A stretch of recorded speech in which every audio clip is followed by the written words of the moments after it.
बड़ी खबर आपको छत्तीसगढ़ से बता देते हैं। छत्तीसगढ़ कांग्रेस में फिलहाल सब कुछ ठीक नहीं चल रहा है। पूर्व मंत्री अमरजीत भगत का बड़ा बयान सामने आया है। अमरजीत भगत ने कांग्रेस नेताओं को नसीहत दी है और कहा कि सत्ता में खूब लड़ लिए, अब साथ मिलकर चलना चाहिए। सारी बुराई मुझ पर डाल दें, अच्छाई सब ले ले। हम बुरे हैं इसलिए हमें किनारे कर दिया गया। तो बृहस्पति सिंह और टीएस सिंहदेव के बाद अब अमरजीत भगत का बड़ा बयान सामने आया है और इस बयान के जरिए यह समझा जा सकता है कि कांग्रेस पार्टी में फिलहाल सब कुछ ठीक नहीं चल रहा। क्या कहा अमरजीत भगत ने, आपको सुनवाते हैं। आज हम लोग सत्ता में नहीं है। सत्ता में थे तो खूब लड़ लिए, खूब नुकसान करा लिए। अब विपक्ष में आ गए हैं और नहीं, अब सब लोगों को मिल करके साथ चलना चाहिए और बीती बात विसार दे, आगे की सुधि लोग अच्छा करेंगे, सब मिल करके चलेंगे। और इतने लोग दुखी हैं, सबके चेहरे में फिर खुशी लाना है तो अपना जो दुख है, अपना जो तकलीफ, उसको भूलना पड़ेगा छत्तीसगढ़ के लिए। सारी बुराई मेरे ऊपर डाल दें और अच्छाई सब लोग ले लें। हम सबका बुराई सहने के लिए तैयार है। सब लोग जो भी क्रिटिसाइज करना हमारा करें। हम बहुत बुरे हैं, खराब हैं, इसीलिए तो आप लोगों ने हम लोगों को किनारे कर दिया है। अब हम सब बुराई को अब भूल चुके हैं, हम अच्छाई की ओर बढ़ना चाहते हैं। देव उठनी में जो देवता लोग सब जाग गए हैं, सब कांग्रेस के साथ आ गए हैं। अब सरकार कांग्रेस का बनेगा।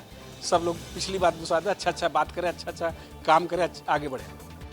तो ये कोई पहली बार नहीं है, कई बार अमरजीत भगत इस तरह से खुलकर कहते रहे हैं, लेकिन एक बार फिर बड़ी बातों का जिक्र अमरजीत भगत ने किया है। इस वक्त हमारे दो सहयोगी हमारे साथ जुड़ चुके हैं। दिलीप हमारे साथ अंबिकापुर से मौजूद है, तो मृगेंद्र पांडे ब्यूरो चीफ हमारे साथ न्यूज रूम से मौजूद है। सबसे पहले दिलीप, क्या हुआ था आखिर, किस सवाल के जवाब में इतना ज्यादा खुलकर अमरजीत भगत बोल गए?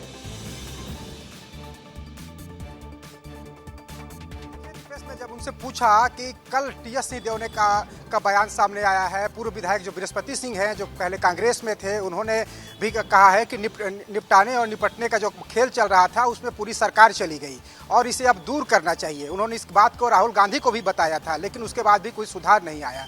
दूसरी तरफ टीएस सिंहदेव ने इस पर प्रतिक्रिया दी और कहा उन्होंने वो तो ठीक कह रहे हैं, बृहस्पति जो भी कह रहे हैं ठीक कह रहे हैं, उनका पुराना अनुभव है। जब यही सारा सवाल जब मैं उनसे पूछा तो वो उनके अंदर का जो गुस्सा था वो जाग गया और उन्होंने बहुत बड़ी बात कह दी है। इसलिए बहुत बड़ी बात है क्योंकि उन्होंने कहा है कि जो लड़ने का जो खेल चल रहा था, लड़ाने का जो खेल रहा था, ये सत्ता जब हमारी थी तब चल रहा था, अब इसको दूर कर देना चाहिए। लेकिन उन्होंने एक बहुत बड़ी बात कही कि जितनी बुराइयां हैं सब बुराइयां मेरे ऊपर ही डाल दो, सब अच्छे बन जाओ, मैं ही पार्टी के लिए सबसे बुरा हूं, मेरे को किनारे कर दिया गया है। तो सोचिए कितना अंदर गुस्सा है अमरजीत भगत का। उनके इस बयान से सामने आया, वो एक धरना प्रदर्शन में संबोधित करने गए थे, समर्थन करने पहुंचे हुए थे और वहां पर उन्होंने पूरी बात कही है। तो वहां ये बड़ी बातों का जिक्र अमरजीत भगत करते हुए नजर आए। मैं लौटूंगा दिलीप आपके पास। मृगेंद्र जी भी लगातार हमारे साथ जुड़े हुए हैं। मृगेंद्र जी, ये कहावत हमने सुनी होगी कि अपनी नैया को अपने ही लोग जो है वो डुबोते हुए नजर आ रहे हैं और यही अब खुलकर कांग्रेस में सामने आ रहा है। लेकिन हमने ये देखा कि अमूमन जो लड़ाइयां होती है वो सत्ता में रहते हैं तब बहुत ज्यादा होती है।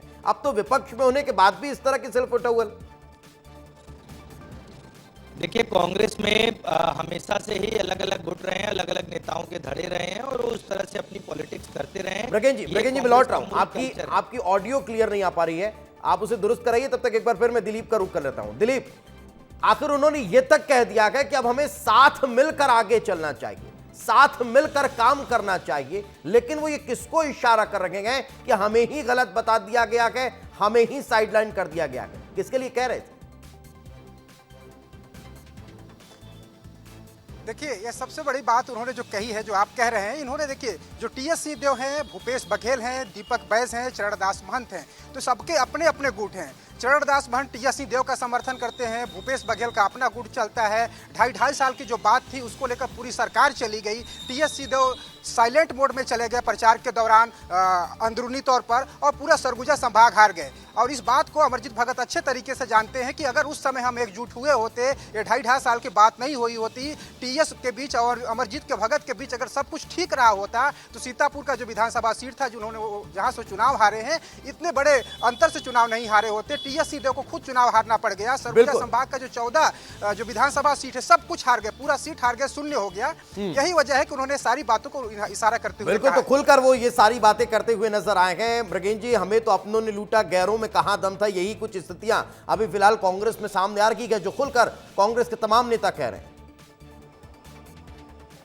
जी देखिए, कांग्रेस में लगातार अलग अलग गुटों में काम होता रहा है। पार्टी प्रदेश अध्यक्ष कोई रहता है, लेकिन हर संभाग में आप देखिए कि एक टॉप लीडर होता है। टीएस सिंहदेव सरगुजा के लीडर थे, लेकिन पिछली बार जिस तरीके से सरकार बनने के बाद चाहे अमरजीत भगत हो या बृहस्पति सिंह हो, ये खुलकर टीएस सिंहदेव का विरोध करते नजर आए और उसका परिणाम ये रहा कि 14 की 14 सीटें सरगुजा से कांग्रेस हार गई। आज अमरजीत भगत ये कह रहे हैं कि सारी बुराइयां मुझ में हैं, लेकिन आप देखिए, थोड़ा फ्लैशबैक में जाएंगे तो देखेंगे कि जब सत्ता थी तो अमरजीत भगत और टीएस सिंहदेव के बीच बनती नहीं थी। कई बार मंच पर विवाद हुआ, कई बार पार्टी कार्यालय के अंदर विवाद हुआ।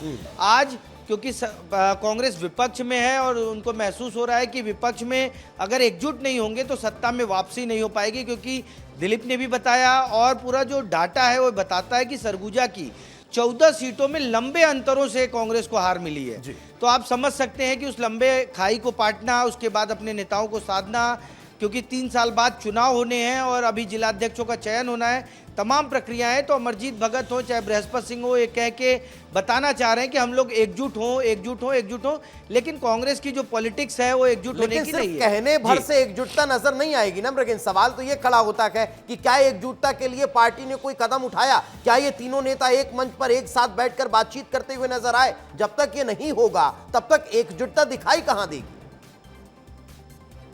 आपने बहुत सही कहा कि एकजुटता के लिए क्या प्रयास किए गए। 2 साल सरकार से बाहर हुए हो गया, लेकिन जो विरोधी नेता हैं वो आपस में बैठकर बात तक नहीं की। हमने कोई ऐसी मीटिंग नहीं देखी, प्रदेश स्तर पर हो, संभाग स्तर पर हो या जिला स्तर पर। तो आप समझिए कि कांग्रेस उस पर वर्किंग ही नहीं कर रही है कि नेताओं को एकजुट किया जाए, जो नाराज हैं उनको साथ लाया जाए, जो बागी होकर चुनाव में खड़े हुए, उन्होंने पार्टी के खिलाफ वोट किया, उनको किस तरीके से साधा जाए। इन सब प्रक्रियाओं से कांग्रेस बहुत दूर है, बहुत दूर नजर आ रही है। और यही कारण है कि फिर इस तरह की बयानबाजियां खुलकर सार्वजनिक मंचों पर दिखाई और सुनाई देती है। बहुत बहुत शुक्रिया आप दोनों का हमारे साथ चर्चा में जुड़ने के लिए और इस महत्वपूर्ण विषय पर बातचीत करने के लिए।